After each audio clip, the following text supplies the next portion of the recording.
এয়া হৈছে বাঁহৰ গাজ। এয়া কোনে কোনে ভাল পায় জনাবচোন কমেণ্টত।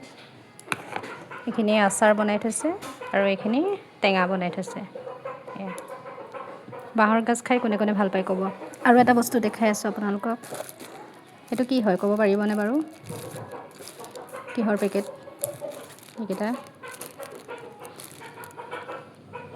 এইটো হৈছে ক'লা মাহৰ গুড়া। ক'লা মাহৰ গুড়া ধুনীয়াকৈ পিঁয়াজ, জলকীয়া, আদা, তাৰপিছত নিমখ অকণ, তেল অকণ দি ধুনীয়াকৈ সানি পেলাই চাটনি বনাই খাব পাৰি।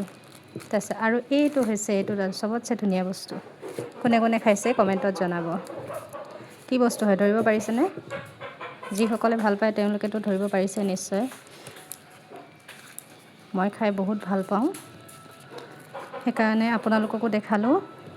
কি হয় এইটো কওক? এইটো হৈছে বেহুৱা। আমি বেহুৱা বুলি কওঁ। সৰিয়হৰ সৈতে বনাই, ক'লা সৰিয়হ যিটো, সেইটোৰে সৈতে বনাই। মই খাই বহুত ভাল পাওঁ আৰু সেইবাবে মা ঘৰলৈ আহিলেই খাবলৈ পাওঁ। যিহেতু য'ত মই বিয়া হৈছোঁ তাততো এইবিলাক বস্তু পোৱা নাযায়, গতিকে মা ঘৰলৈ আহিলে এনেকুৱা ছিজনত খাওঁৱেই। বাঁহৰ গাজটো বাৰু পোৱা যায় বাৰু, কিন্তু এই ক'লা মাহৰ গুড়াটো আৰু বেহুৱাটো একদম নাপাওঁ খাবলৈ। সেইকাৰণে মাৰ ঘৰলৈ আহিলে খাওঁৱেই আৰু যিসকলে খাইছে বা চিনি পাইছে জনাবচোন কমেণ্টত।